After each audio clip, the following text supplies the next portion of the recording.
può fare o non si può fare? Questa è la prima domanda. E quanto ci toglie, diciamo, dalla nostra immagine, perché se deve togliere qualcosa dalla nostra immagine, fare una alleanza di quel tipo non la facciamo.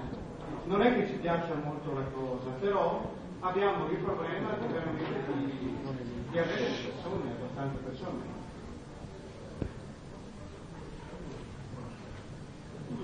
Ti do una risposta tecnica. Sì, certo. Fare una coalizione per voi è sicuramente sconveniente, perché il quorum lo fai col voto di lista, quindi rischi di dividere per due i voti e poi non fai nessun consigliere. O fate una lista unica, condividendo dei parenti, quelli che sono i parenti del blog, diciamo, oppure, a meno che questa lista non abbia tantissimi voti, è sconveniente. Poi o mettete il vostro candidato sindaco, perché poi c'è il quorum per la lista, c'è un quorum per il sindaco, ma entra solo il sindaco, è molto più alto come quorum, se no tecnicamente a volte, come dire, non è che uno più uno fa due, anzi rischiate poi per il risultato di sottrarvi dei voti. Sull'immagine io lo chiedo a Beppe.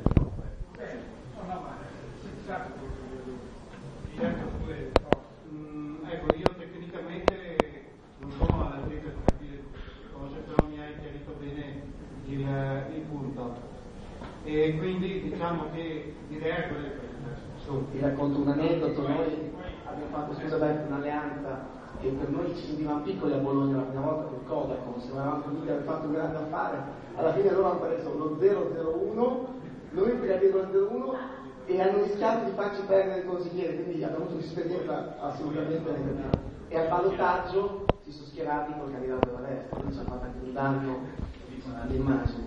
Ma noi siamo soli. Poi se tu non trovi nell'ambito di Sasso Maggiore delle persone, sì, Sasso Maggiore che i candidati devono risiedere nel comune, magari si può allargare le controlli, perché questa era proprio la seconda cosa che certo fermare, perché tutta la gente è passata.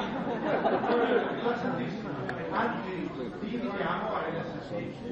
E ospito da me è quello che stiamo sì. L'altra cosa che volevo chiedere, perché è stato chiaro questo, quindi noi potremo anche prendere delle persone che sono giovani del comune vicino, adiacente, e ci vengono certificati. Perfetto. Allora, questo ci rincuora. L'ultima cosa che volevo chiederti è questo. Noi stiamo facendo la lista, abbiamo 4 persone, 2 sono certificate, sono io e un'altra persona, e vorremmo, se è possibile, anche benché non abbiamo tutto il numero, diciamo, dei candidati completo, se fosse possibile renderci visibili come lista civica nel blog, in modo che la gente ci veda e ci facciamo un po' di pubblicità. Ecco, cioè bisogna completare la lista per essere completa. Perché il 17 di maggio noi abbiamo ce la facciamo. Grazie, questo mi fa veramente 13 possibile. Basta, grazie perché non voglio più. No, un attimo perché Beppe, tra virgolette, come dire, è talmente non con le mani nel movimento che è una cosa. In realtà lo staff accetta anche se c'è una parte dei nomi per darti, e già alcuni visto lo stanno facendo, quindi se siete già un gruppetto unito, sì. Me lo garantisci? Sì, è successo. Grazie.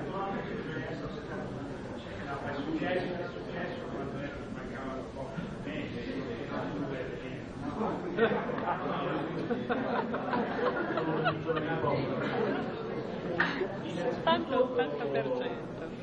Fidati pure a noi, cerchiamo di darti una mano poi anche noi. Tra l'altro c'è un gruppo di Parma molto grosso, per cui affidati a loro tranquillamente. Ma mi facciamo un po' ridere di tutta la domanda che hai fatto tu prima, perché alla fine ti sei dato la risposta da solo, no? Hai detto alla fine non è che ci piaccia molto, se non ti piace non parlo.